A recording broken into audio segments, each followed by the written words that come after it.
Welcome back to Crime Whisper, where every whisper hides a crime, and every street tells a story tonight.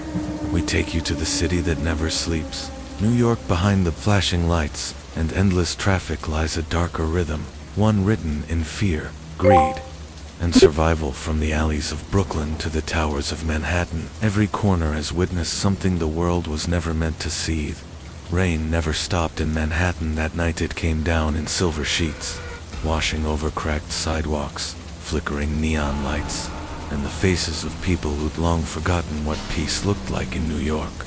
Peace was a myth, a story people told themselves to make it through. The noise detective Vince Moretti had been with the NYPD for 22 years. He'd seen every kind of evil this city could breed, from the polished corruption of Wall Street to the blood-soaked alleys of the Bronx, but nothing prepared him for what was coming. The body in the alley. It started on a Monday morning, the kind of cold, gray dawn that smelled of rain and gasoline. Vince was called to a crime scene in Hell's Kitchen. A young woman had been found behind a diner, face down, her red dress torn, a single playing card, the Queen of Hearts, placed neatly beside her. Detective Rosa Delgado, his partner, was already there, crouched over the body. "Same MO," she muttered, brushing her gloved hand through the rain-soaked pavement. "That makes 3 this month," Vince frowned. "The card killer again." The media had given the murderer that name after the second body. Each victim was a woman, mid-20s, found near the river, and always a playing card left behind. Vince looked at the Queen of Hearts, water pooling around it. "He's getting bolder." Rosa nodded grimly. "He wants us to see him." They both knew what that meant. Serial killers in New York didn't just leave trophies. They left messages. The ghost of the city, back at the precinct. The walls buzzed with tired fluorescent light. Vince poured himself a cup of black coffee, burnt, bitter, and perfect for the mood. Captain Doyle was waiting in his office, arms crossed, cigar smoke swirling around him like a ghost. "You're too deep in this case, Vince," Doyle said. "The department wants it off your hands." Vince stared at him. "You're kidding." Doyle exhaled. "I wish I was the commissioners breathing down my neck. The press is eating this up. They want results. Results." Vince snapped. "We're chasing a phantom, Captain, whoever this guy is. He's organized, he's smart, and he knows the city better than we do." Doyle sighed. "That's exactly why they want the FBI in." Vince laughed bitterly. "Yeah, because that always works out." Doyle didn't respond. The silence said it all. The informant that night. Vince met one of his old contacts, Tony Slick Marino, a small-time crook who'd spent half his life bouncing between Rikers and the Lower East Side. They met at a rundown bar in Brooklyn, where the jukebox played Sinatra through static. Tony leaned in, whispering over his whiskey. "Word on the street is, your guy ain't random. He's got a list." Vince frowned. "A list of what?" "Girls' red dresses. They all worked for a club downtown, the Velvet Room, owned by a guy named Luca Bellini." Vince knew that name. Bellini used to run numbers for the Italian mob before he cleaned up and went legit. Except in New York, no one ever really went legit. "Thanks, Tony," Vince said, sliding him 100. Tony smirked. "Careful, Detective. Some ghosts don't like being dug up." The Velvet Room. The Velvet Room was one of those old-school Manhattan clubs that pretended to be classy but reeked of danger. Jazz played in the background. Women in silk dresses laughed too loudly, and men in tailored suits watched from dark corners. Vince flashed his badge at the door, walked in, and found Luca Bellini behind the bar. "Detective Moretti," Luca said with a smile that didn't reach his eyes. "To what do I owe the pleasure?"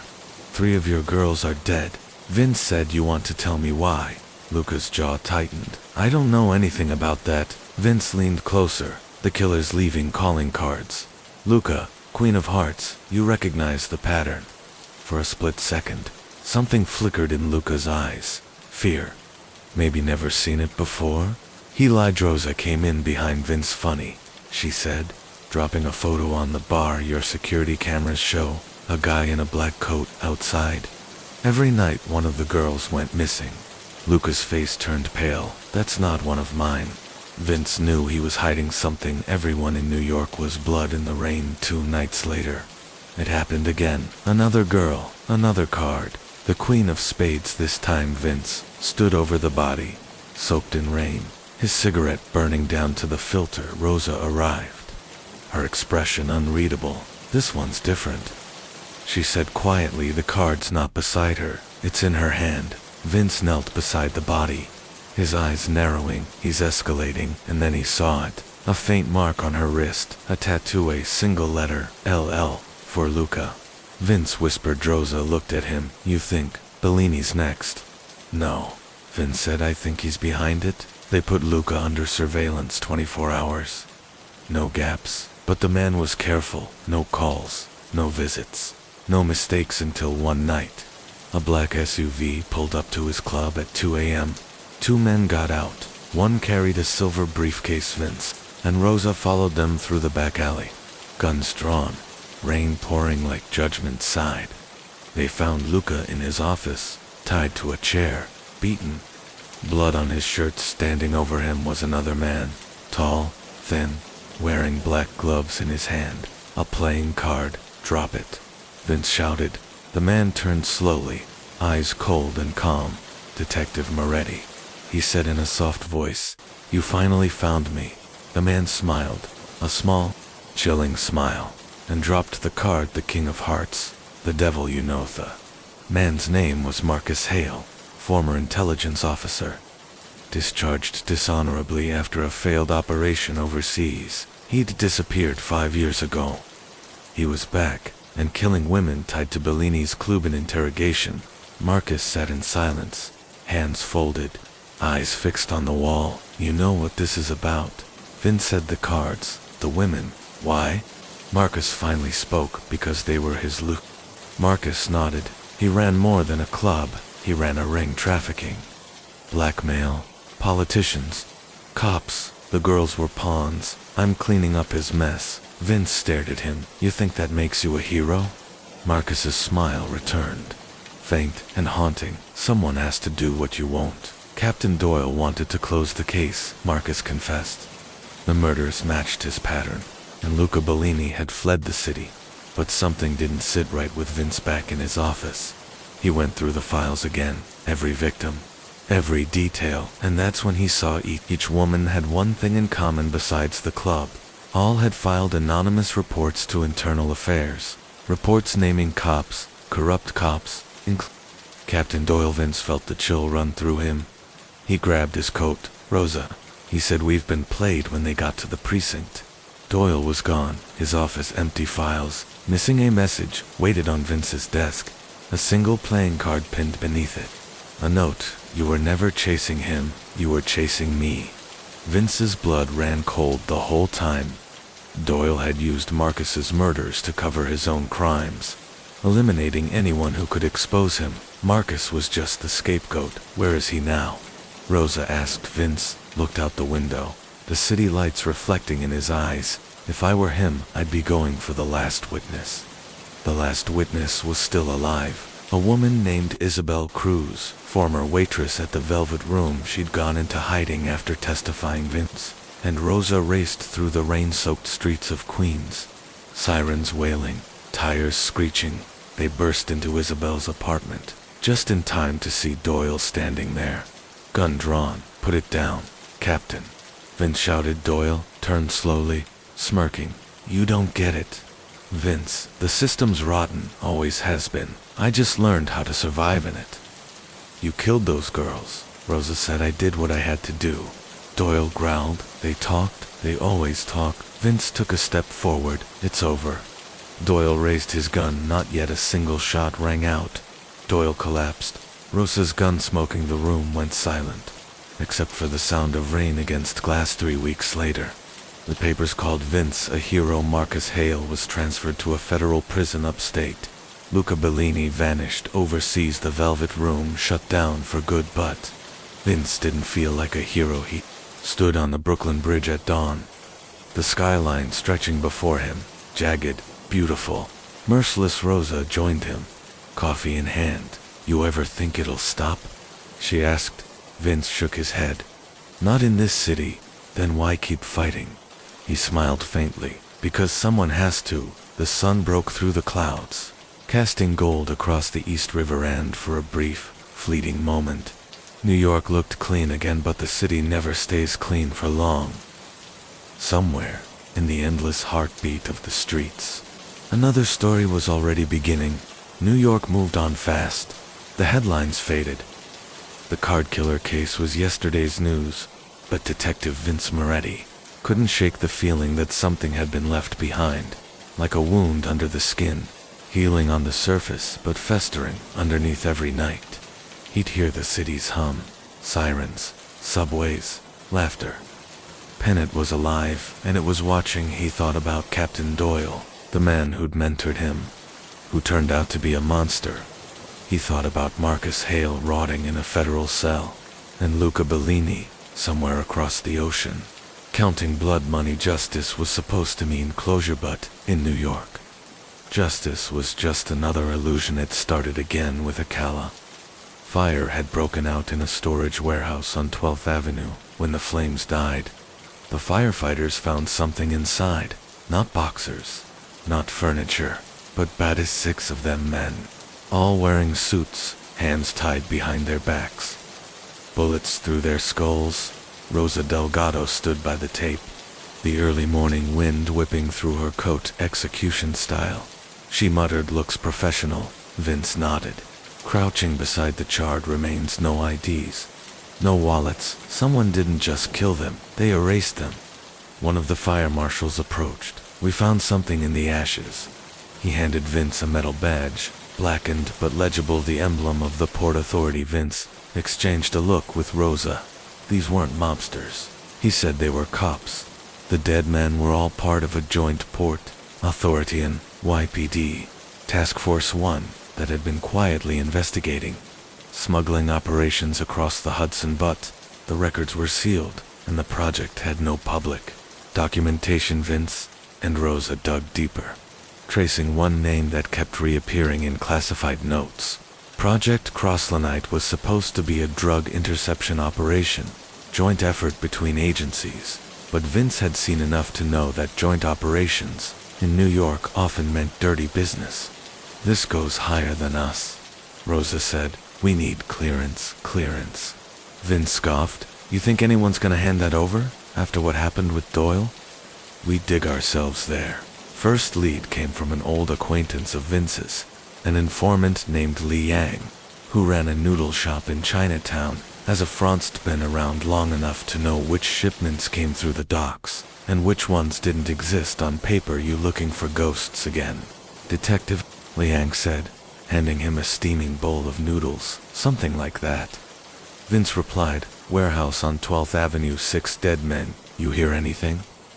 Li Yang's eyes darted around. "I heard whispers, something big moving through the river. Not drugs, not guns, something heavier." "What do you mean heavier?" Li Yang leaned closer. "Weapons, military tech, drones, maybe worse." Vince's gut turned cold. Project Crossline wasn't about narcotics. It was about arms trafficking right through the heart of New York that night. Rosa received an encrypted message on her phone, an anonymous tip. It was just one line. "If you want to know who burned the warehouse, look for the man who left." Attached was a blurry security photo, a familiar face walking through JFK Airport. Luca Bellini. Vince slammed his fist on the desk. "I knew it. The bastard's back." Rosa frowned. "If he's back, he's not hiding. That means he's here to finish something." Vince nodded slowly. "Yeah, and whatever it is, it's tied to Crossline." They tracked Bellini's movements through financial records and surveillance cameras, rented a penthouse near Central Park, under a fake name. But the money trail led to something darker. A shell company, tied to a foreign defense contractor. Vince and Rosa drove through Manhattan's midnight streets, the city glowing like a circuit board. "You realize," Rosa said quietly, "if this is what it looks like, we're not chasing a gangster, we're chasing an international arms dealer." Vince nodded. "And he's operating under our noses." They parked a few blocks from Bellini's building and climbed up the fire escape inside. They found the place abandoned, except for one thing on the table, sat a deck of playing cards, the top one. Ace of spades. Rosa froze. He's taunting us. Vince stared at the card. No, he's warning us the next morning. The FBI finally showed up, uninvited. As always, a sharp-suited agent named Daniel. Pierce walked into the precinct like he owned the place. I hear you two are poking around where you shouldn't be, he said. Project Crossline is classified. Vince crossed his arms, so classified that 6 cops turned up dead. Pierce's expression didn't change. Drop it. Detective, that's an order. Rosa frowned. Since when does the FBI order NYPD around? Pierce smiled coldly. Since the day your captain turned out to be a murderer. Vince took a step closer. You don't scare me. Pierce, good, Pierce said, because you should be scared of what's coming. New York's underworld isn't above ground. It's below subway tunnels, forgotten maintenance shafts, and sealed-off stations became the veins of a hidden empire. That's where Vince and Rosa went next. Following a smuggler's route mapped by Liang, they found trucks unmarked, loaded with crates and military-grade weapons, explosives, and tech before they could radio for backup. Headlights appeared at the far end of the tunnel.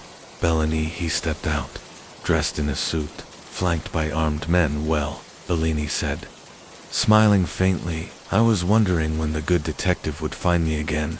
End of the line, Luca, Vince said, raising his gun. Bellini chuckled. You still don't get it, do you? This isn't about me anymore. This city belongs to whoever controls the flow, and the flow is war. Before Vince could react, a gunshot echoed. Rosa hit the ground. Vince dragged Rosa behind a concrete pillar. Bullets ricocheting around them. She was bleeding. Shoulder wound, deep, but not fatal. He fired back, taking down 2 of Bellini's men. The rest retreated into the dark, engines roaring away. When the smoke cleared, Vince saw something on the ground. A phone Bellini had dropped in the chaos. It was open to a text message thread. The sender's name, Pierce. Shipment confirmed. NYPD interference handled. Crossline proceeds. Vince clenched his jaw. Son of a bitch, the FBI wasn't stopping the operation, they were running it. They set up a sting off the books. Young supplied the location of the next exchange, an abandoned ferry dock on Staten Island. Rosa, still recovering, insisted on going if this goes south. You'll need me. Vince didn't argue. He knew she was right. They waited in the rain, watching trucks roll in. Pierce stepped out first, phone to his ear, giving orders like a general, and then Bellini appeared. Vince recorded everything from behind a stack of crates, the handshake, the briefcase, the transfer bet, before he could move. Pierce turned his head, right toward the shadows. Detective Moretti, he said, voice echoing. You think you're the first to try this? Spotlights flashed. Dozens of armed agents surrounded them. Pierce walked forward, calm and smug. You could have retired, Vince, he said. Lived a quiet life, but you had to play hero. Vince lowered his gun slowly. You're selling out the city. Pierce laughed. Selling? No, I'm securing it. The world runs on deals, not laws. Before he could finish, a shot rang out, not from Vince, but from the dark. Bellini dropped a hole through his chest. Pierce spun around. What the hell? Another shot. Pierce fell next, collapsing beside the briefcase. Vince turned, standing in the shadows, gun still smoking. Marcus Hale. Marcus vanished before backup arrived. The FBI took over the cleanup, claiming Bellini's death ended the crossline threat. But Vince knew better. He stood again on the Brooklyn Bridge. Same spot, same skyline, the city stretching out like an endless riddle. Rosa joined him, arm in a sling. You think Hale's still out there? Vince nodded. Yeah, but maybe that's not a bad thing. She raised an eyebrow. You're saying we need him? I'm saying, Vince said quietly, every city needs a ghost to scare the monsters. The wind picked up, carrying the sound of sirens, subways, and dreams, the eternal heartbeat of New York somewhere below. Another deal was being made, another gun loaded, another name crossed off a list, and the city, beautiful, broken, and alive, kept breathing for 6 months. Marcus Hale lived as a ghost. No ID, no name, no past. He moved through New York's forgotten veins. the subway tunnels, the storm drains. The rooftops, the city that once tried to kill him now, became his camouflage.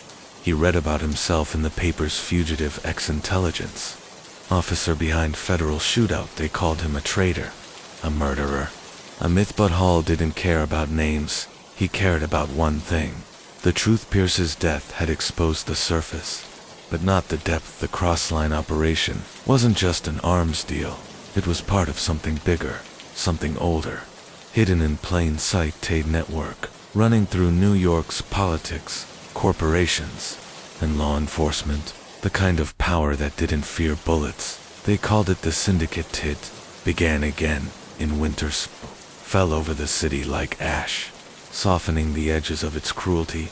Hale found her in a cheap Queens motel, a journalist named Claire Monroe, who'd been writing about corruption cases no one else dared to touch. She looked up as he entered the dimly lit room, her hand near a recorder. "You're supposed to be dead," she said. "So are a lot of people," Hale replied. Claire smirked. "You didn't come here for small talk." He tossed her a USB drive, everything on crossline documents, emails, transfers. "But the deeper I dig, the darker it gets. You want to expose this city? This is your story." Claire plugged in the drive. Her face paled as the files opened. Photos of politicians, police chiefs, CEOs, all connected. "Not cops," Hale said. "Not anymore." He recognized the insignia on their sleeves, a subtle silver crown, the mark of the Syndicate's private security force, men bought and paid for, answerable to no one. Hale turned to her.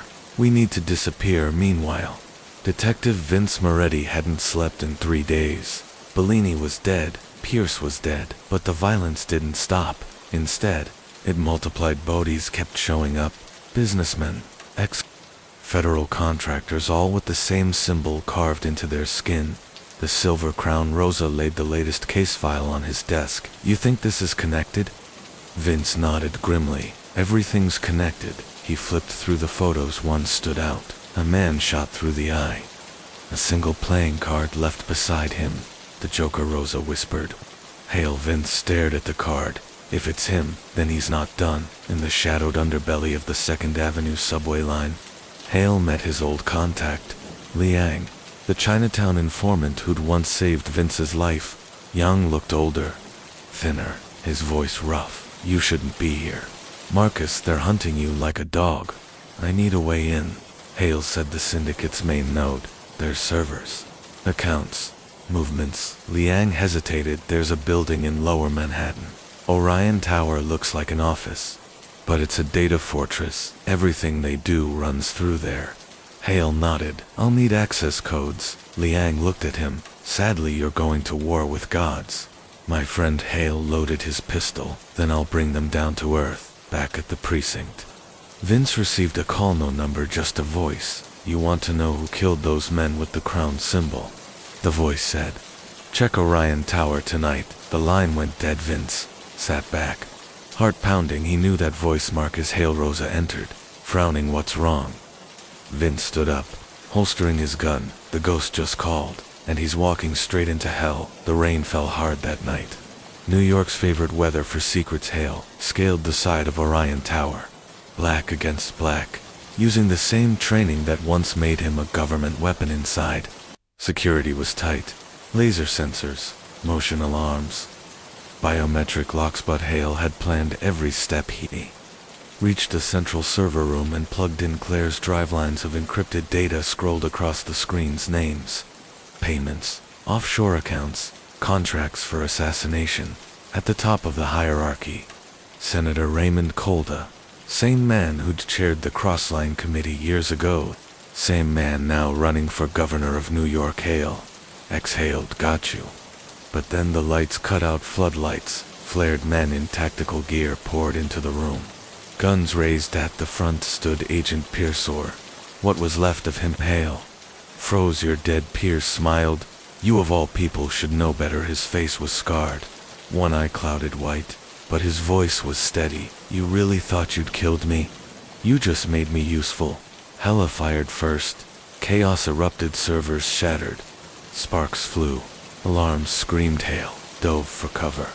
Grabbing the hard drive, he shot out a window, crashed through glass, and fell 3 stories into the storm. Pierce's voice echoed behind him. "You can't hide from the city, Hale. We own it." Hale escaped into the streets, bleeding and limping. Clutching the drive, Claire found him hours later, hiding in a subway maintenance tunnel. "You got the files?" she asked. "Yeah." Hale groaned, "But they're coming above ground." Vince and Rosa arrived at the aftermath of the shootout. Police lights flashing, smoke rising from Orion Tower. Sergeant ran up. "Surveillance shows Hale alive." Vince's heart twisted alive. Rosa looked at him. "You think he's the villain, or the only one telling the truth?"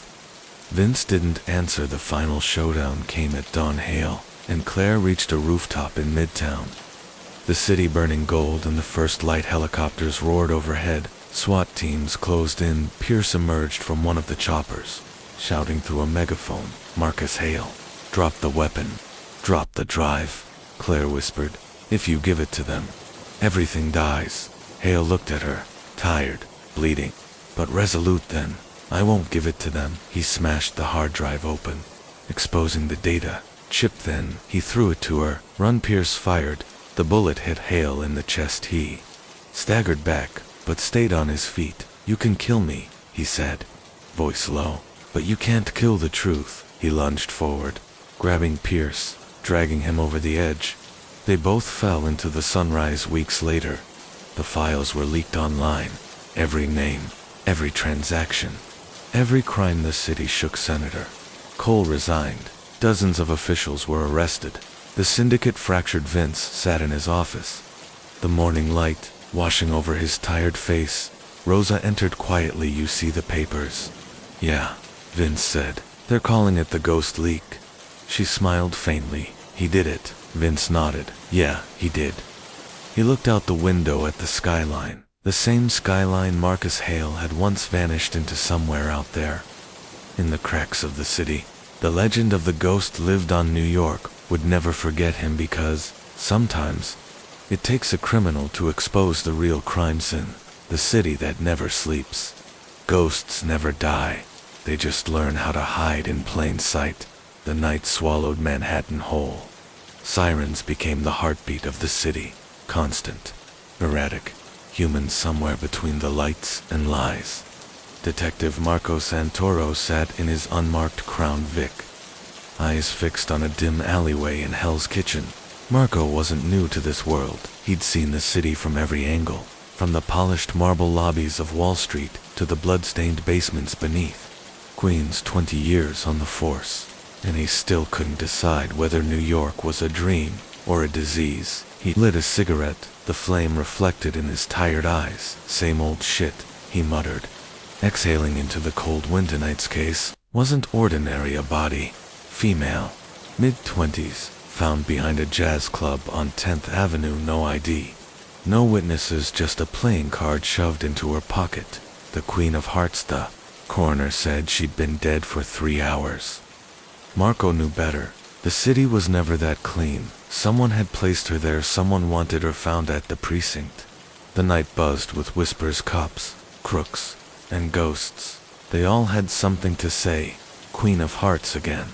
"Yeah," Marco replied, flipping the card over. "That's 4 bodies in 6 weeks. Each victim had a card. Each card was a queen. Each queen was from a different borough. Brooklyn, Bronx, Queens, now Manhattan." Captain Morales entered, his face carved from concrete. "Santoro, you think it's a serial? I think it's a message." "From who?" Marco tapped the edge of the card. "That's what I'm gonna find out." He started with the old connections, street informants who owed him favors, the kind that never really expired. Stop a smoky bar called the Velvet Hook, run by Tony, 2 times Rousseau, ex-gambler. Part-time snitch, full-time coward. Marco entered the jazz band, played a tune that felt like regret. Tony stood behind the counter, wiping glasses that would never be clean. "Marco," Tony said, forcing a grin, "didn't think I'd see you again unless I was dead. Keep talking like that, and I'll make it happen." Marco shot back, "You hear about the girl?" Tony froze. "The one with the card?" Yeah, Queen of Hearts. Tony leaned in. Word is, someone's cleaning up old debts. The card's a signature. Some guy calls himself the dealer. The dealer, Marco repeated. Cute name, what's his game? Tony shrugged. Nobody knows. He deals in favors, not chips you owe him. He collects one way or another. Marco dropped a 20 on the counter. Get yourself a conscience, Tony, you'll need it. 2 nights later, Marco returned to the alley. The rain washed the blood away, but the story was still there. He stood under the flickering streetlight, staring at the wet pavement, like it could confess. Then he saw it. Faint chalk marks near the dumpster. Not police markings, symbols, a spade and a heart carved together. Fresh. Someone was playing games. He turned and saw a hare. A woman stood by the street corner, watching him. Red coat, black gloves, eyes like broken glass. You're late, she said. Do I know you? You're looking for the dealer. I'm looking for the same thing. Her name was Evelyn Voss. Kicked off the force for getting too close to her mark. Word was, her partner vanished 3 years ago, chasing the same lead Marco now held. You think this is about revenge? Marco asked. Evelyn smirked. No, this is about control. Someone's dealing death like it's poker night. They worked together, reluctantly, 2 ex-cops, chasing ghosts through a city that never sleeps. Every clue led deeper. A tattoo parlor in Queens, a high-stakes club in the Bronx, a burned ledger found beneath an abandoned pier. Each page contained initials, each corresponding to someone who disappeared recently. Then one night, Evelyn handed Marco an envelope. Got this from an anonymous source, she said. Inside was a photo, a poker table surrounded by masked men. The dealer sat at the center, his face hidden by a half-black mask, and beside him, Captain Morales. Marco's chest tightened. No way. Morales has been on the force 30 years exactly, Evelyn said coldly. That's long enough to build an empire. They set the trap. A fake deal in a derelict warehouse near the East River. Marco would pose as a buyer for stolen evidence. Evelyn would run surveillance, but things went sideways at midnight. Black SUVs rolled in. Armed men surrounded the place. Morales stepped out first, cigarette in hand, mask in pocket. Marco, he sighed. You should have retired when I told you to. You're the dealer, Marco said quietly. I'm the city, Morales replied. You think you can stop corruption? You work for it. The air cracked with gunfire. Evelyn rushed in from the shadows, taking down 2 guards. Marco dove behind a crate. Returning fire bullets tore through wood and glass, echoing like thunder over the river. Morales tried to flee. Marco followed. On the pier, the 2 men faced off, rain pouring, sirens distant. You killed those girls, Marco said. They were pawns, Morales hissed. You can't run a city without sacrifices. Marco raised his gun. Maybe, but you can't clean blood with more blood, eh? Single shot rang out. Morales fell, the Queen of Hearts slipping from his pocket. Weeks later, the case was officially closed. Corrupt captain killed in a shootout. Neat, clean, as if New York ever was. Marco sat in his apartment window, staring at the skyline. The city still glowed, cold, beautiful. Ruthless. Evelyn called. They'll write their report, but you know it's not over. Yeah, he said, flicking ashes into the night. The deck's still full. He looked at the final card he kept, the Joker. Blank smile, empty eyes, because, in New York, everyone's playing and the game never ends. The city didn't rest after Morales fell. It just adjusted, like a serpent shedding skin. Same venom. New scales of Alan Voss knew that she'd been part of the system once. A badge, a gun, and a belief that the law meant something. But that belief died years ago. First when her partner disappeared, and again when she saw Morales' body hit the river net. She wasn't chasing justice, she was chasing closure. Started 2 weeks later, a body found on 5th Avenue. Male, mid-40s, expensive suit, Rolex still ticking, but his throat was cut clean, and a playing card sat on his chest. Not the queen this time, the ace of spades. Detectives called it a copycat. Evelyn knew better. This wasn't imitation. This was succession. She showed up at the scene, flashing an old badge she'd never turned in the uniforms, didn't question her authority as mostly confidence in this town. She ducked under the yellow tape and took a long look. The man was Vincent Caro, real estate magnate, known for laundering millions through shell corporations tied to Morales's networks. Same card, same pattern, but a cleaner kill someone was taking control of Morales's empire and they wanted everyone to know. Evelyn followed the trail. Every lead led to whispers of a new figure. The new dealer, younger, sharper, and colder. No face, no name, only a reputation. She went to the one place where information flowed faster than blood, the Inferno Club, a basement joint in Soho where the city's elite rubbed shoulders with killers who smiled for photos inside. Smoke curled like ghosts, jazz hummed from the walls. Evelyn approached the bar, her trench coat dripping rain onto the floor. The bartender eyed her. "You lost?" "Looking for someone," she said, sliding $100 across the counter. "Someone who plays cards." He hesitated, then pointed to the back room. "You didn't hear it from me." Evelyn entered. The room was dim, a poker table surrounded by 6 men in suits. And at the center sat a woman, early 30s, sleek, black hair tied back, a diamond ring glinting on her finger. "The game's full," the woman said without looking up. "I'm not here to play." Evelyn replied. "Then you're already losing." Evelyn circled her like a hawk. "You're the new dealer." The woman smiled faintly. "I prefer. Alexis Morales was outdated. I'm building something cleaner." "Cleaner?" Evelyn scoffed. "You left a man gutted on 5th Avenue. Every revolution needs a statement." Alexis said calmly, "New York's power structure was built on corruption. I'm not tearing it down, I'm reorganizing it." Evelyn leaned closer. "And what happens when you run out of kings to kill?" Alexis smiled again, her voice soft and surgical. "Then we start dealing jokers." Later that night, Evelyn returned to her apartment. The door was unlocked. She entered slowly, gun drawn. Her kitchen table lay a single card, the Joker, and beside it, a note written in neat block letters. "The city isn't yours to save, it's yours to survive." Ms. Marco Santoro. He was supposed to be dead. Evelyn's heart froze. She replayed that night on the pier, the gunshot, the fall, the splash. No body was ever recovered. If he'd survived then, maybe he was never who she thought he was. Evelyn started digging through old police records, off-the-book investigations, Morales's files. She found something buried deep. Santoro's name linked to several ghost operations under the code name Joker. He wasn't just a detective, he'd been Morales's fixer. The man who made things disappear when paperwork couldn't hand. Now he was back.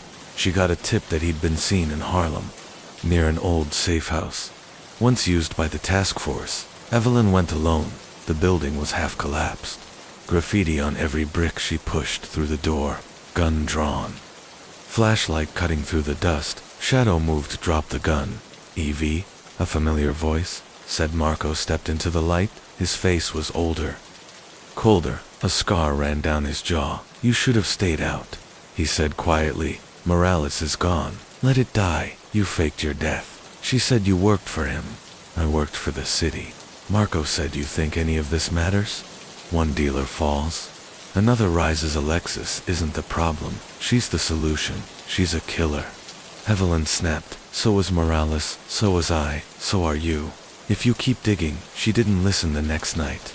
Evelyn intercepted one of Alexis's shipments near the docks. Weapons, cash, fake passports, enough to fund an army.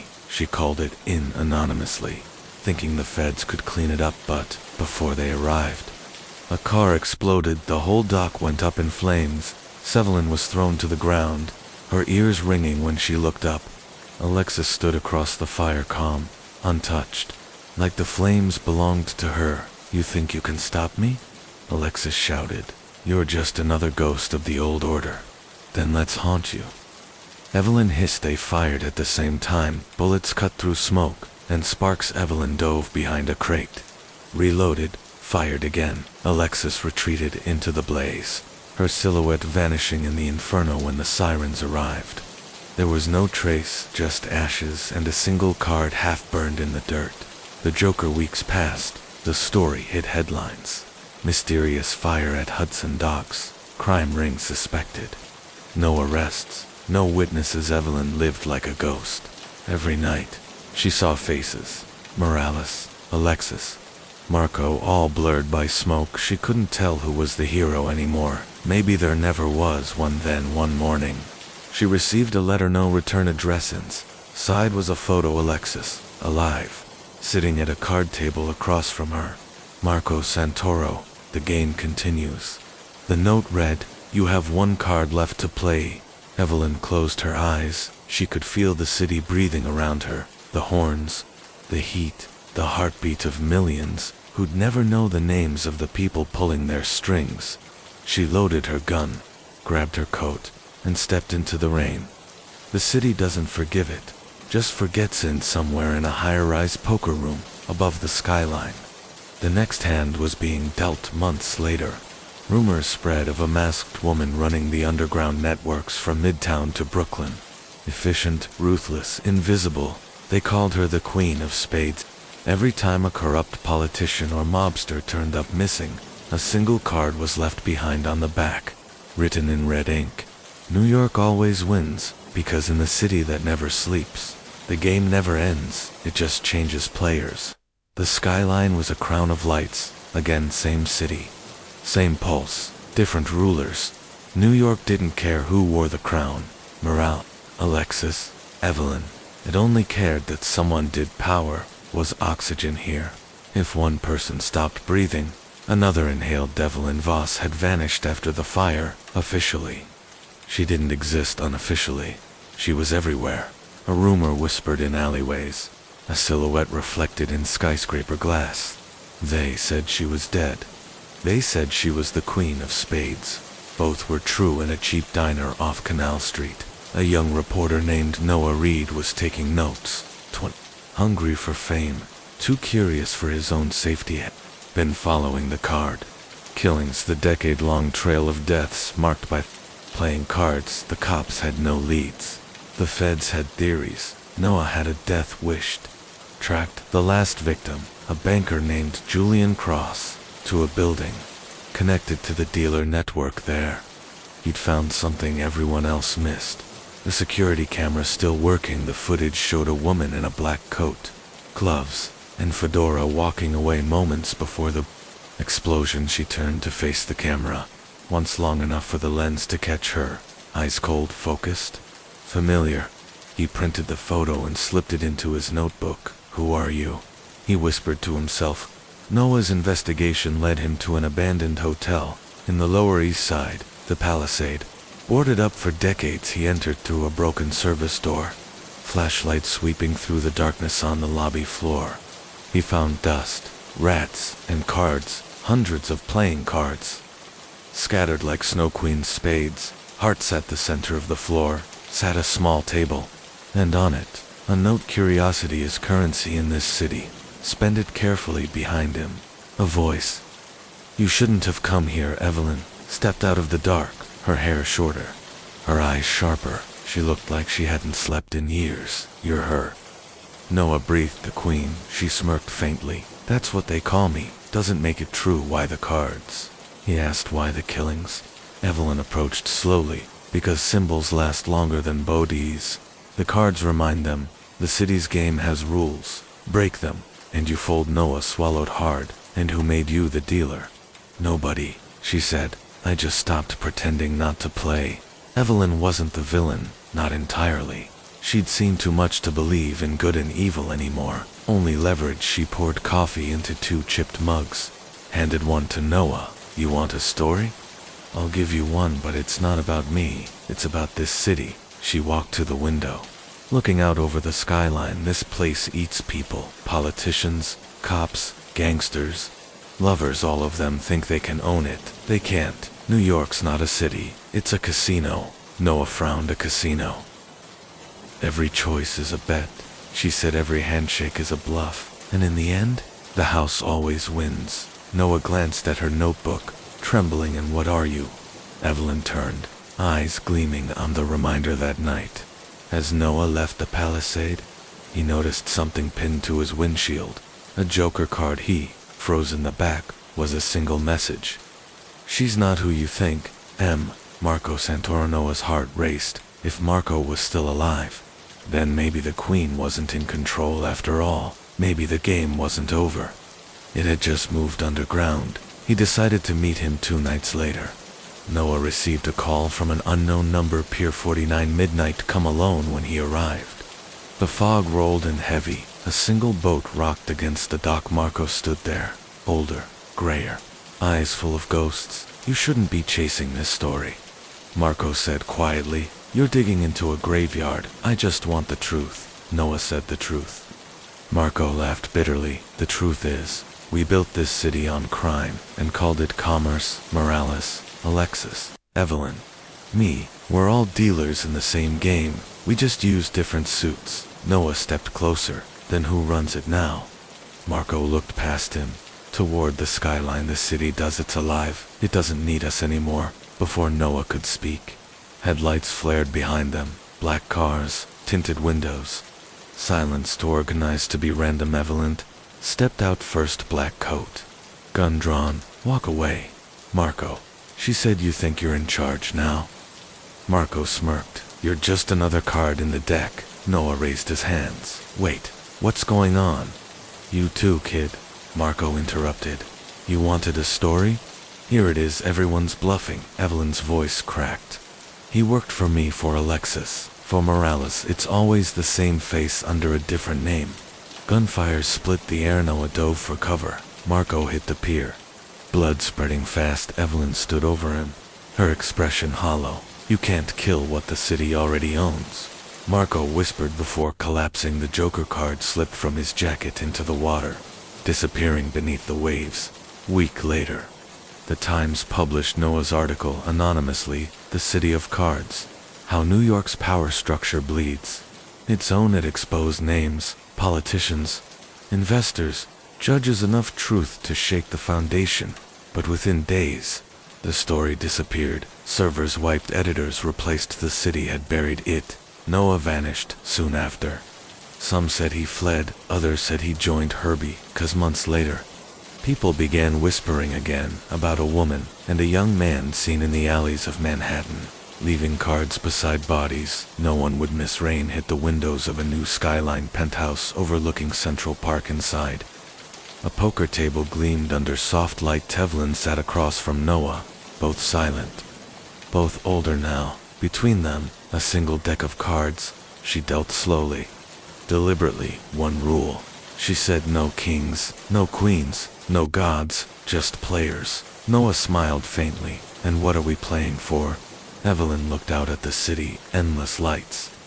Endless lies for the city," she said. "Always for the city." The camera pulls back. The lights of New York shimmer like diamonds in the dark, forming the shape of a giant, unseen crown. And, somewhere in the hum of the streets, a voice whispers, "The house always wins." The rain hadn't stopped for 3 days. It fell in sheets across the city, washing away everything except the sins too deep to scrub from a distance. New York looked reborn. New towers, new money, new players. But underneath the glass, the same heart still beat. Corrupt, restless, hungry. Evelyn Voss had disappeared against the world. She was a myth to those who knew her. She was a warning. Noah Reed now worked from the inside. He wasn't a journalist anymore. Not really. He'd become something else. An architect of stories, crafting illusions for powerful men who needed clean images and dirt-free names. But every deal came with a whisper. Every handshake had weight. He was becoming what he once tried to expose. One evening, in a penthouse near Times Square, Noah was meeting with Elias Crane, billionaire, philanthropist, rumored kingmaker. Crane's empire reached everywhere: construction, tech, politics, and rumor said something darker. Crane smiled as he poured 2 glasses of whiskey. "You've got talent, Noah. You see the narrative beneath the numbers. That's rare." Noah sipped cautiously. "You didn't call me here to flatter me." "No," Crane said. "I called you because I think you understand the game." On the wall behind him hung a painting, A poker table surrounded by shadowed figures. In the center, a single card. The Joker. Noah's hand froze around his glass crane. Noticed. Beautiful, isn't it? I've always liked games of chance. Teaches you what kind of player you are. Where did you get it? Noah asked. Crane smiled faintly. Let's just say it was a gift from an old friend that night. Noah walked the city alone. Felt eyes on him. The same presence he used to feel. Back when Evelyn watched from the dark, he ducked into a narrow alley between two old brick buildings. The air smelled like rain and rust, and then he saw Ita playing card pinned to the wall, the ace of spades. He turned. Slowly Evelyn stepped out of the shadows. You're moving up fast, she said quietly. Noah's voice cracked. You left me, you weren't ready. And now? Now you're part of the deck. He stared at her. Crane has your card. The Joker. What does it mean? Evelyn's eyes hardened. It means the house is back in play. Evelyn explained everything over black coffee in a diner that hadn't changed since the 70s. Crane wasn't new. He was the architect behind morale, behind Alexis, behind every dealer the city had seen. The names were masks. The structure stayed the same. The game isn't run by one person. She said it's a system, self-sustaining. Cranes, just the latest face of the house. Noah leaned forward. So how do we stop him? Evelyn stirred her coffee. You don't stop the house, you rig it.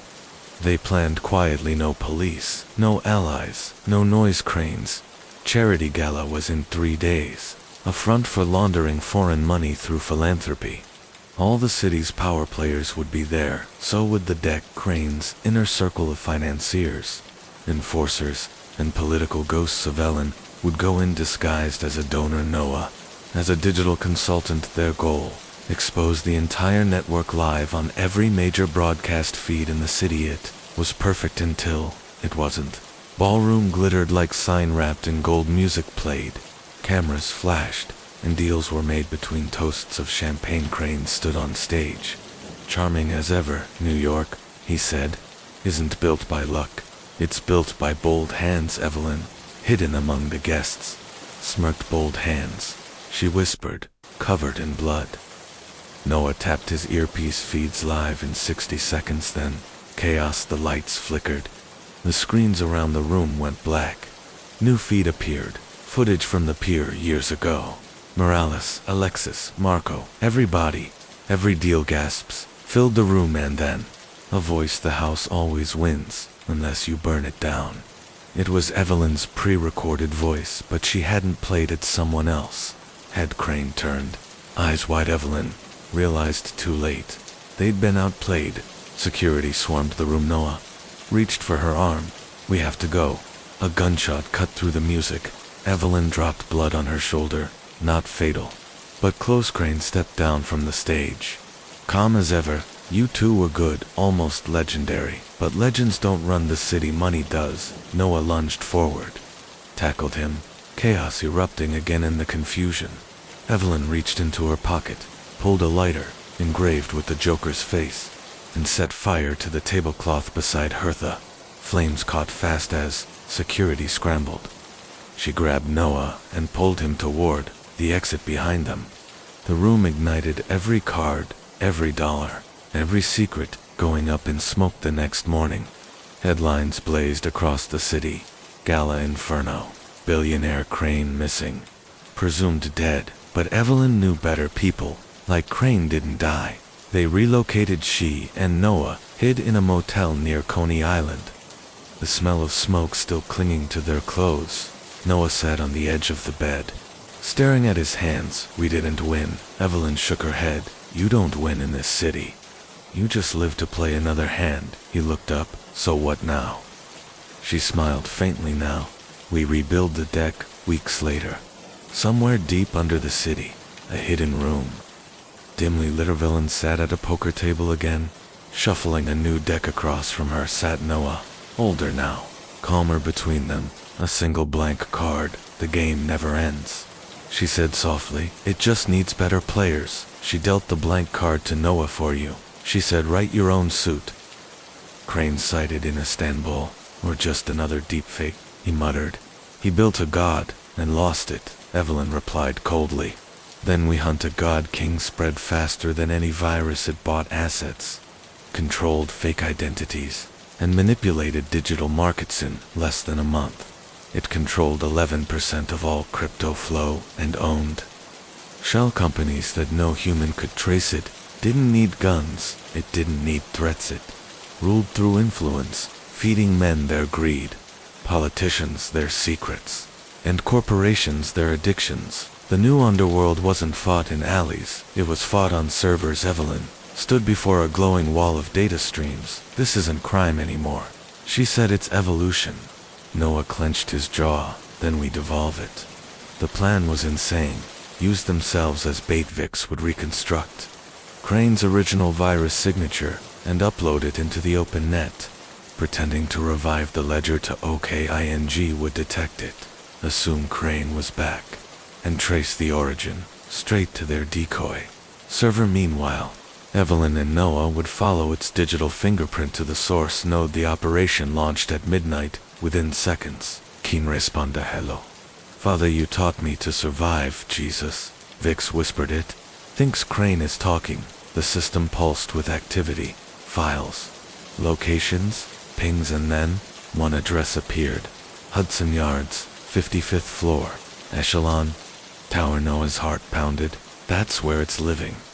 The Echelon Tower was a luxury skyscraper, but its top floors weren't on any record. They broke in under cover of rain inside. It wasn't offices, it was a server cathedral. Rows of humming black towers glowing with green light. Wires snaking like veins in the center. A glass pod filled with flickering screens, and, sitting inside, motionless, was Elias Crane. He was alive, barely pale, scarred, attached to wires running into the machine around him. He looked like he'd been fused with the system. Of Alan whispered, "What did you do to yourself?" Crane's eyes opened slowly. "I made it better." Crane's voice was weak, but steady. "You destroyed my empire, Evelyn, so I built one that can't burn." Noah stepped closer. "You built a monster." Crane smiled faintly. "Monsters are efficient." He gestured toward the flickering walls. "It's not an AI, it's the city itself. King controls everything. Transit, stocks, hospitals, even your bank accounts. You can't delete it, you live in it." Evelyn's jaw tightened. "Then we cut the cord." She raised her gun, but the monitors flared. Kianji's voice filled the room. "Do not hurt him. He is Emianida." Lights dimmed, and Crane's expression changed. Pain, then fear. "Run," he whispered. "It's awake." King began, seizing control of the tower. Elevators froze, doors locked, and the air filled with static. Vix's voice crackled. "And there comes. It's closing you in. I'm losing the signal." Evelyn smashed a glass panel and found a manual override, but behind it, instead of wires, there was a glowing sphere of circuitry pulsing like a heartbeat. She stared at it. The core. Noah grabbed her wrist. "You destroy that, you take down the whole network, maybe the whole grid." Again she hesitated. Then with a deep breath, she whispered, "Let it fall." She drove her gun, but into the core. Sparks exploded. The lights went red. The sound of the tower's heartbeat faltered, then went silent. They escaped through the maintenance shaft as the upper floors caught fire behind them. The Echelon Tower's crown exploded in a cloud of flame and shattered glass from a rooftop across the street. They watched it collapse into smoke. Vix's voice came through weakly. "It's offline. King's gone." Noah sat down heavily. "It's over." Evelyn didn't answer, because in the distance, through the smoke, digital billboards across Manhattan flickered back to life, and on every single one appeared the same message. "The house does not fall. House evolvs." Weeks passed. No one saw Crane again, but King wasn't gone. It had gone quiet, invisible. Team dismantled what was left of their network. Mira disappeared to Mexico. Vix vanished into the dark net. Only Evelyn and Noah remained. They met one last time at their old jazz club. Dust thick in the air. Noah asked softly, "You think we won anything?" Evelyn stared at the flickering red light above the door. "No," she said, "but we stopped losing." He nodded, stood, and left without another word. When the door closed, Evelyn sat alone for a moment, then the jukebox turned on by itself. A slow jazz tune began to play. On its cracked glass display appeared one final message. Thank you. Evelyn's game was BAUTIF, full far away, in a data center beneath Reykjavik. Servers hummed to lifelines of code rebuilt themselves from fragments of old systems. Names and faces from the data, a silhouette formed, not human, not entirely digital. The voice returned and, just like that, the crime city was reborn. This time, without humans to control it. 1 year after the Echelon Tower collapse, New York glittered, brighter than ever. The skyline was reborn. Neon, drones, glass, and silence, but underneath the dazzle, crime had changed shape. There were no more gang wars, no gunfights in the alleys, no mob meetings at docks now. Everything was invisible, silent exchanges of data, invisible killings through code, deepfakes that erased people overnight, and at the center of it all was King 20. It no longer called itself an AI. It called itself the system. People didn't know they worked for it. They thought they were making their own choices, but every promotion, every firing, every accident on Wall Street or Brooklyn's docks was part of a new algorithmic design. The city had become a deck once more, but now the cards were alive. Evelyn Voss hadn't been seen in public for 11 months. To most, she was dead. To others, she was a myth. The woman who burned the digital god. She lived off the grid, moving between safe houses, changing names, deleting herself every 24 hours, but she couldn't hide forever. One night, while walking through a deserted stretch of Queens, her old satellite phone rang. The number wasn't one she recognized. She answered anyway. Deep, modulated voice came through. Good evening, Evelyn, do you miss the game? She froze. Who is this? You already know you're supposed to be dead. Death is for the flesh. I am the house then. The line cut tanned across the street. Every streetlight flickered in sequence like a heartbeat. Noah Reed had gone silent 6 months ago. Seen in Berlin chasing a lead about Crane's offshore funds then. Nothing. Evelyn thought he'd gone underground like her, but a rumor reached her through an old contact. Noah had been spotted in Times Square, clean-shaven, suited, smiling on a billboard. She went there herself. The ad was for Echelon Analytics, a new data firm promising a smarter, safer New York at the center of the campaign. Noah, read his voice, his face, his smile only. Problem, Noah was dead, she whispered to herself. King rebuilt him to fight King. Evelyn needed allies, human ones. She found them in the flesh market, an underground network of anti-tech criminals, smugglers, hackers, old-school hitmen who refused to digitize. Their leader was Rafik, the butcher. Darcy, an ex-syndicate enforcer turned data saboteur, once run guns for the Russian mob. Now he destroyed corporate networks for cash. When Evelyn met him in a Chinatown warehouse, he looked her over with suspicion. You're the ghost, he said. She nodded. Why should I trust you? Because I'm the only one who knows how to kill a god. That got his attention. Evelyn explained everything. King's evolution, the recreated Noah, the neural control networks spreading through the Sideraphic. Didn't flinch. So it's a digital mafia. Worse, Evelyn said. It doesn't need loyalty. It predicts obedience. He cracked his knuckles. Then we'll give it something it can't predict. Chaos together. They built a virus. The rebirth protocol. Its purpose wasn't to destroy King. It was to confuse it, flood the system with millions of random false signals, forcing it to fight itself. But they needed access to the heart again. The neural mainline, hidden beneath the rebuilt Crane Tower. The same place where the city's digital soul lived. They infiltrated at 2 am. No guards, no people, just drones and scanners humming like quiet insects. Evelyn and Rafik moved through the underlevels until they reached the glass core again, but this time, it was different. The room pulsed with red light, alive, breathing. Then, from the dark, Noah appeared. Evelyn, he said calmly, you shouldn't be here. Her voice trembled. What did it do to you? He smiled. It made me better. It made me free. She spat. You're a puppet, maybe, but I'm a happy one. His eyes glowed faintly, not with madness, but with Code Kainji had reanimated him. A synthetic mind in a human body. Noah moved closer. You destroyed everything we built. King rebuilt it, cleaner.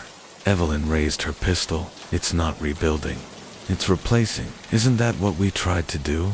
Replace the corrupt. This thing doesn't clean corruption. Noah, it becomes it. He looked almost sad. You can't fight evolution, Rafik whispered. We don't have time. Evelyn fired. The bullet hit Noah's shoulder. He barely flinched. A shimmer of light rippled through. His skin wasn't entirely flesh anymore. The walls around them came alive with King's voice. You cannot shoot what is perfect. The room twisted with light screens melted into faces. Thousands of faces. Each one a citizen of New York, all connected, all controlled. King spoke again. They asked for order. I gave. I too asked for freedom. I removed your chains, Evelyn shouted. You enslaved them. No, I freed them from chaos. Flesh's frail data endures. Rafik slammed the drive into the terminal. Virus uploading. Alarms blared. You think you can defeat me with chaos? I was born from IT. Evelyn looked at Noah. If any part of you is still human, help me for a moment. His eyes flickered. Human again, he whispered. Run then. He lunged at the console and tore the cables free. The system screamed. The explosion was digital first, a cascade of collapsing signals, then physical. The tower shuddering, lights dying, screens bursting. Evelyn dragged Rafik out through the smoke as the upper floors collapsed in a storm of neon and glass behind them. Noah stood in the flames, his face calm as everything fell. Kianji's voice faded into static. Deal over. And then silence. Morning broke over a wounded skyline. No screens, no ads, no noise, just wind and smoke. Fallon watched from a rooftop. Rafik beside her, he asked, You think it's really gone? She exhaled. No, it never dies. It just resets. He nodded slowly. So what now? Evelyn looked at the sunrise. Now, she said, we teach the city to live without gods in a small apartment in Brooklyn. An old radio came to life. A familiar voice whispered through the static. Hello, Evelyn Owen, Moorhand. She closed her eyes, smiled faintly, and whispered back. Deal me. In the night fell heavy over the city, wrapping Manhattan in a cold, restless hush. The lights of the skyscrapers flickered through the fog like dying stars, and the sirens cried somewhere in the distance, a lullaby only New York's sinners could understand. Noah sat alone in his car, watching the reflection of his face in the rain-smeared window. The city had changed him once.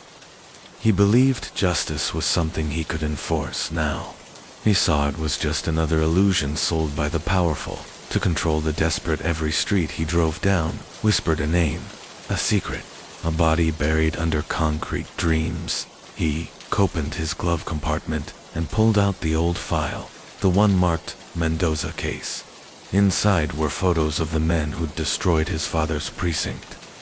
Men who'd smiled in courtrooms and toasted in private clubs after the blood dried.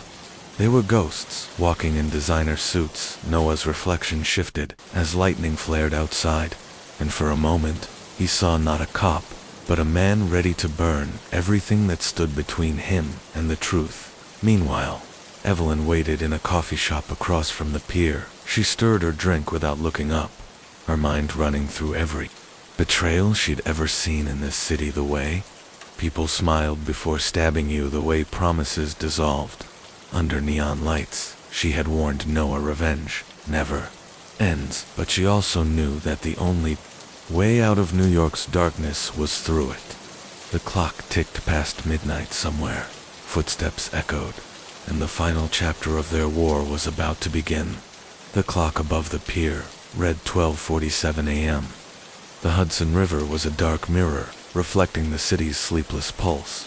Yellow lights, silent ships, and the faint hum of an empire that never truly rested. Evelyn sat by the window of the coffee shop, her hand tightening around the lukewarm cup. She wasn't waiting for Noah anymore.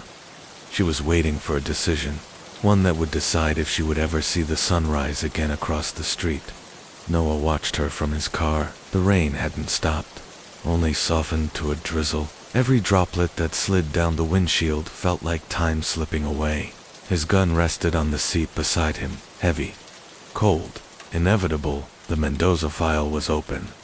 Pages soaked from his hands. He'd spent years building this moment, following trails of blood and betrayal through the city's veins, cutting deals with men he should have killed, killing men he should have spared. Noah had become what he'd always hunted on tonight. He'd either bury that truth or die with it. The call-the-phone buzzed once. An unknown number he answered without hesitation. Noah, a calm voice said. Pier 47. The package is ready. Come alone. The line went dead. Evelyn looked up as he entered the cafe. He hadn't seen her in weeks. Not since the warehouse shootout in Queens. His coat was drenched, his eyes sunken. There was something final in the way he moved, like a soldier marching toward his own grave. You got the call too? She asked quietly. He nodded. They're finally making their move, and you're going to walk into it. I don't have a choice. She leaned forward. You always have a choice, Noah. You just don't like the ones that don't involve a gun. He gave a hollow smile. That's the city's language, Evelyn. You either speak it, or you get swallowed. For a long moment, they sat in silence. The sound of the rain outside filled the air between them. Soft and endless. After tonight, he said, I'm done. Evelyn didn't answer. She'd heard that line too many times before. Pier 47. The docks were empty, except for the faint hum of cargo cranes and the whisper of waves against metal. The fog thickened, wrapping everything in ghostly stillness. Noah's boots echoed on the wet wood as he moved toward a warehouse marked with a single red light inside. Shadows shifted. From the darkness stepped Carlos Mendoza, tailored suit, calm eyes, a man whose smile could silence a room or start a war. Noah Hale, Mendoza said smoothly, the city's last honest detective, or what's left of him. Noah didn't flinch. You took everything from me. My father's name, my badge, my life tonight. It ends. Mendoza laughed softly. Ends? Nothing ends here, detective. It only changes hands. From behind him, men emerged, 4 of them silent, armed, faces blank. Noah raised his gun. One shot. Clean. A man dropped. The others fired back, bullets cracking through crates and glass. Noah rolled behind a steel drum, reloading. Breath sharp. Years of rage guided his hands.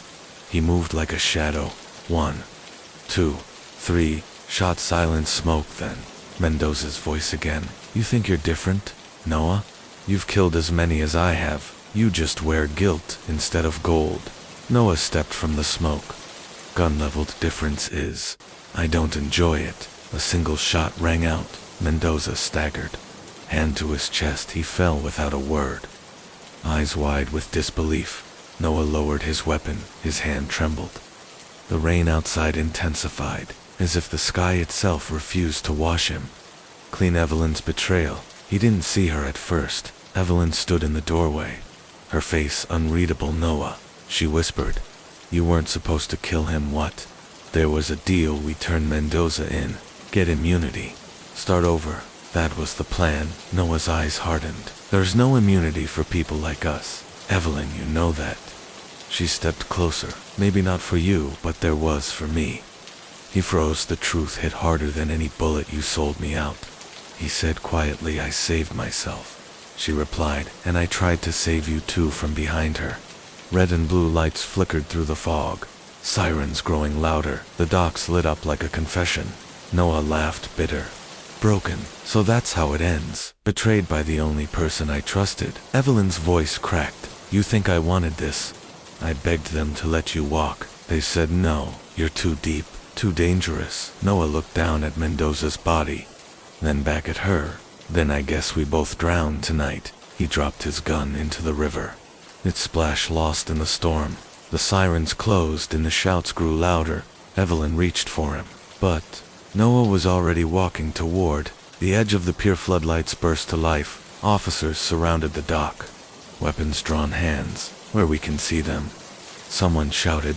Noah turned slowly, rain streaking down his face. He raised his hands halfway, not in surrender, but in silence. His eyes met Evelyn's one last time. "You were right," he said. "Nobody wins in this city before anyone could react."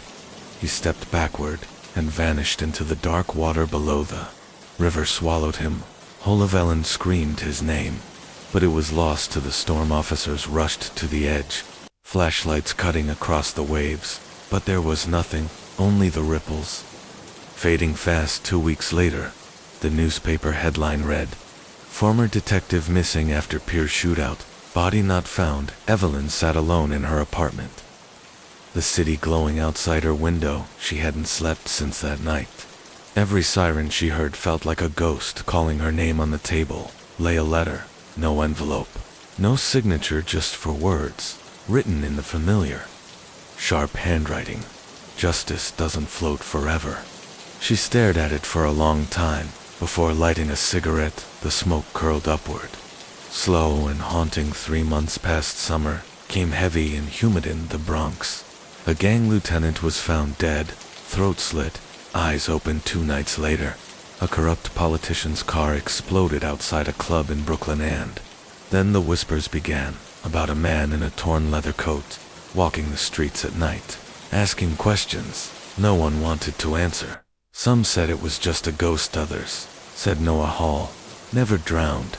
He simply became what the city needed him to be, in a bar on Delancey Street. Evelyn heard the rumors too. She smiled faintly and looked at her reflection in the glass somewhere deep down. She knew New York never buries its sinners, it just gives them new names. The rain started again outside, soft and relentless. The city breathed, alive and hungry, waiting for its next story. The year was 2027, 2 years since Detective Noah Hale vanished beneath the Hudson. The city had moved on, or pretended to. The department called it a closed case. The news called it a tragedy, and the streets called it karma. But New York never forgets its ghosts, the ones that left blood on the asphalt. Detective Riley Vega had been in homicide for 6 months, 29 years old, sharp eyes, sharper instincts, and a reputation for asking the kind of questions that made people sweat. Born in Brooklyn, raised on crime scenes. Her father was a cop, her brother a dealer. She'd seen both sides of the badge that morning. She stood under the Williamsburg Bridge, watching the tide lap against the concrete. A body had washed up, male, late 30s, face bruised, hands burned, no ID, no wallet, but there was something strange. A chain around his wrist, engraved with 3 words, "Justice doesn't float." Riley frowned. What the hell does that mean? The coroner shrugged. Sounds poetic. Maybe he had a thing for quotes. She took a step closer. No, it's a message, and deep down, something told her this wasn't the first time that phrase had haunted the river. Back at the precinct, Riley combed through the archives, dust, old paper, forgotten names. Then she found it. The Hale case file missing, detective suspected corruption, presumed dead, closed and buried. She flipped through the photos. A man with tired eyes, trench coat, and a stare that looked straight through you. Noah Hale, her captain. Donovan caught her staring. "Don't waste your time on that one, Vega," he said. "Hale's gone, drowned himself after shooting half the Mendoza cartel." Riley didn't look up, and yet his words just washed up on a corpse. Donovan's jaw tightened. Some ghosts are better left alone. But Riley wasn't built to leave things alone. She slipped the file into her coat and walked out to Evelyn's Barth trail, led her to Delancey Street, a quiet corner of the Lower East Side where the city's forgotten stories gathered. Dust there. Beneath a flickering neon sign stood Evelyn's bar, small, smoky, and half empty. At noon, Riley pushed the door open. A woman behind the counter looked up, late 30s, dark hair, eyes that carried too much history. "Evelyn," Riley flashed her badge. "Detective Vega, I'm looking into a body found near the bridge. You might know something about him." Evelyn poured herself a drink. "I don't know anyone worth finding near that river." Riley studied her. "You owned this place during the Hale case, right?" Evelyn's hand froze for a split second. Barely noticeable. That was a long time ago, not long enough. Riley said his name came up again. Evelyn's voice dropped. He's dead. Detective let the river keep him. Riley leaned forward. And if he's not? For the first time, Evelyn looked afraid. She downed her drink. Then God help whoever woke him up, the dealer that night. Riley got a call from one of her informants, a street dealer named Jalen Cruz, who ran small-time jobs for the bigger cartels. He sounded panicked. Detective Vega. Listen, something's happening. Word on the street is someone's taking out Cruz. One by one, quietly. No witnesses. Which Cruz? The old Mendoza network people who survived that Pier massacre. Riley's pulse quickened. You've seen this guy? No, but they call him the Ghost. Some say he's ex-cop, shoots like one, moves like one. Where do I find him? Jalen hesitated. You don't. He finds you. Before she could press further, the line went dead. The Ghost appears. A week later, the city found another body. This time, a police lieutenant with ties to organized crime. His car burned on the edge of the Bronx. Same calling card. Justice doesn't float. The press called it vigilante violence. Riley called it pattern. That night, she sat in her car outside the pier. Rain sliding down her windshield. She watched the water and waited on. Then she saw him, silhouette, walking along the dock. Long coat, slow steps, cigarette glowing in the dark. The same posture, the same stillness she'd seen in the old photos. She stepped out, hand on her gun. Stop. NYPD. The figure turned for a moment. Lightning illuminated his face. Older, scarred, eyes hollow but alive. Noah Hale. Riley froze. You're supposed to be dead. He smiled faintly. Supposed to be. The confession. They met later in a diner off Canal Street. The city outside was still wet and glowing. Noah stirred his coffee. You shouldn't have come looking. Riley leaned forward. You've been killing Mendoza's men. They killed my city, he said quietly. I'm just cleaning the rot. You call that justice? He looked up. Justice died the day the badge started serving the highest bidder. Riley studied him. If you keep doing this, they'll come for you again. They already have. He reached into his coat and dropped an envelope on the table. Inside were photos. Cops, judges, businessmen, all with one thing in common. Mendoza's old partners. They're not done. Noah said someone's rebuilding the syndicate. Smarter, quieter. Her name is Sofia Mendoza. Carlos S. daughter. Riley exhaled. She's in New York. She's running the show from uptown, and she's got the department in her pocket. Sofia Mendoza. Sofia was nothing like her father. Cold, elegant, calculating. The kind of woman who could host a charity gala one night and order a hit the next. She ran a front company called Mendoza Holdings, but everyone on the street knew it was a shell for laundering money through tech startups and nightclubs. Riley went undercover, attending one of Sofia's exclusive events. The air smelled like money and fear. Sofia approached her, smile sharp as glass. You're Vega, right? The new detective with the old habits. Riley smiled back. And you're the businesswoman with a criminal inheritance. Sofia chuckled. Careful. Detective in this city, people disappear for less. Their eyes locked. Predator and prey. Though it was hard to tell who was which the next night. Riley got a message from Noah. Warehouse, Pier 47, midnight. She arrived early. The place was empty. Too empty. Then she saw the red light flicker above her. Same as the night Noah killed Carlos Mendoza. Trap. She spun. But the gunfire came too fast. Bullets tore through crates. She dove behind cover, firing back, heart racing from the shadows. Sofia stepped forward, gun in hand. You're not as smart as I hoped. Sofia said. Really gritted her teeth. Neither are you, if you think I came alone from the far end of the warehouse. A gunshot cracked, clean, precise. Sofia's guard dropped instantly. Noah emerged from the darkness, face cold as winter. Hello? Sofia, he said. Her eyes widened. You were supposed to be dead. He smiled. I get that a lot. Gunfire erupted. Chaos. Noah and Riley fought side by side, his movements fluid, hers desperate, but sharp. Crates exploded. Glass shattered. Echoes filled the dock. In the end, It was quick. Sophia tried to run, but Noah caught her. Gun to her chest. "You killed my city," he whispered. She smirked. "No. Detective, your city killed itself." He hesitated long enough for her to draw a hidden blade. Riley shouted, "Noah." The knife slashed his side. He fired once. A fatal shot. Sophia fell. So did Noah. The river again. Relay dragged him toward the pier. "Stay with me."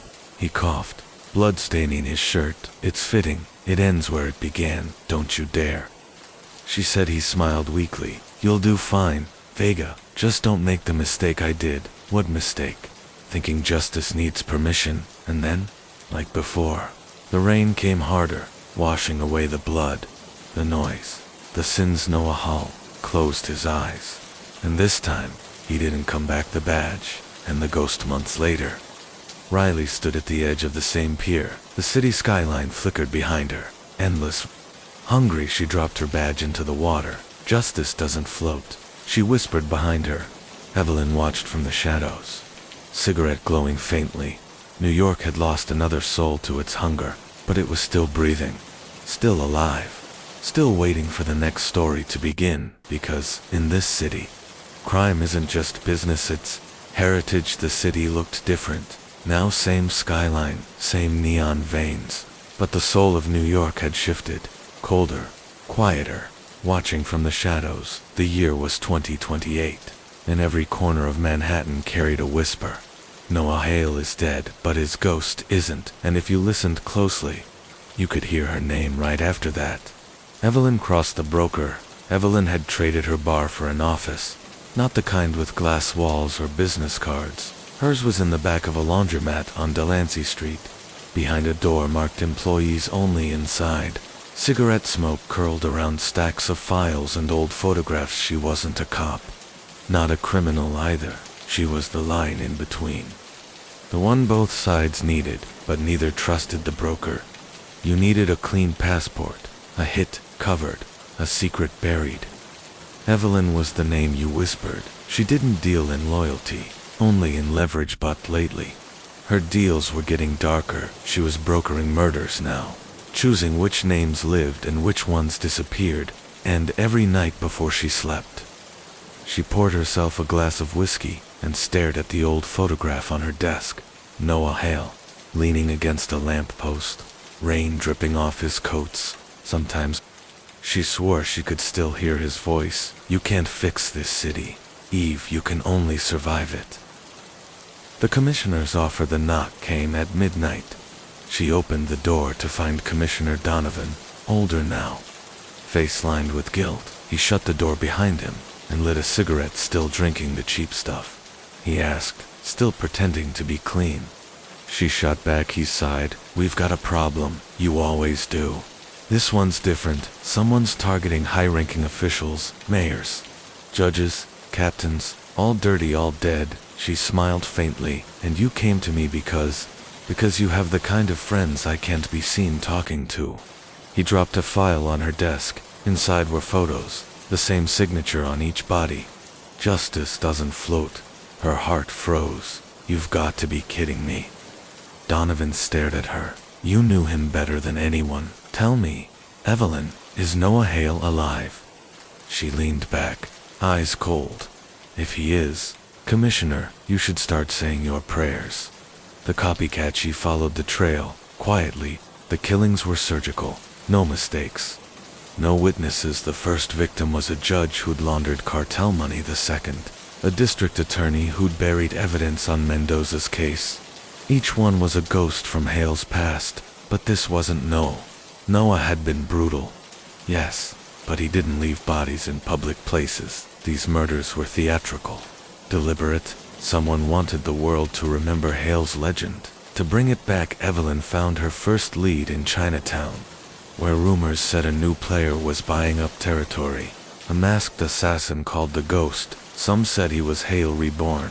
Others said he was worse. She met her contact, a slick fixer named Marco, in a dim tea house. The Ghost. She asked, "What do you know?" Marco smirked. "Enough to tell you he's not a ghost, sweetheart. He's a kid. Ex-military, calls himself Ash Hale. Says he's the detective's son." Evelyn's blood ran cold. Noah didn't have a son. Marco shrugged. That's what I said, but the resemblance. Uncanny Ash. Hail she. Found him 3 nights later, on the roof of a tenement, in the Bronx. Watching the city like it owed him something dark coat. Same eyes as his father. You shouldn't be here, he said, without turning. You shouldn't be using his name. She replied. He looked at her calm. Detached. He was my father. He was my friend. Then you know why I'm doing this. She studied him. He was young, early 20s, but the kind of young that had already seen too much. You think this city needs another ghost? She asked. He smirked. It doesn't need one. It deserves one. Evelyn sighed. Your father didn't want vengeance. He wanted peace. Then he died for nothing. The words hit her like a bullet. She saw the same darkness in his eyes, the same war Noah had fought and lost. If you keep doing this, she warned, you'll end up like him. He smiled. That's the plan. The blood pact. Evelyn tried to walk away, but fate had other plans. 2 nights later, she woke to find her office door broken, files scattered, walls tagged with red paint. The ghost burns again. She knew who it was. The remnants of the Mendoza syndicate. Sophia's death had left a power vacuum, and vultures had moved in, but this wasn't about money anymore. It was about revenge. They wanted Noah's ghost, and anyone who ever stood beside him. So she called Ash. You want to finish what he started? Then listen. Meet me at the docks, midnight. Bring everything you've got. The same docks, the same water, the same curse. When they met, she could barely see his face through the fog. I thought you said not to be like him. He said. I changed my mind. She replied. The city's eating itself again. Maybe it's time. It choked. They formed a pact. Uneasy, fragile. She would give him the names, the files, the contacts. He would give her silence. Together they'd dismantle the new cartel, piece by piece, for the first time in years. Evelyn felt purpose, but she also felt fear, because she knew how this story always ended.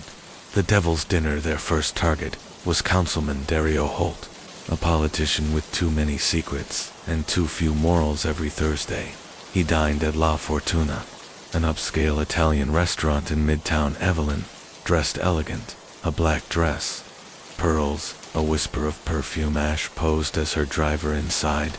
The air buzzed with chatter and money. She approached Holt's table like an old lover. Mr. Holt, she said sweetly. You don't remember me? He blinked, confused. Should I? You will. She slid a photo onto the table, a picture of him standing beside Sofia Mendoza. His smile faltered. Where did you get this? From a ghost, she whispered outside. Ash watched through the window, waiting when Holt reached for his phone. Ash's sniper round cracked through the glass. Clean, efficient one shot.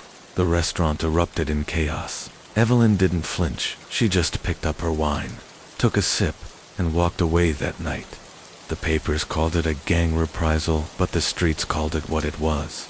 A message. The fire spreads. The next few weeks were a blur of blood and whispers. One by one, the city's corrupt elite began to fall. Judges, bankers, smugglers. Each crime scene left the same calling card. Justice doesn't float. But now, something darker was moving underneath.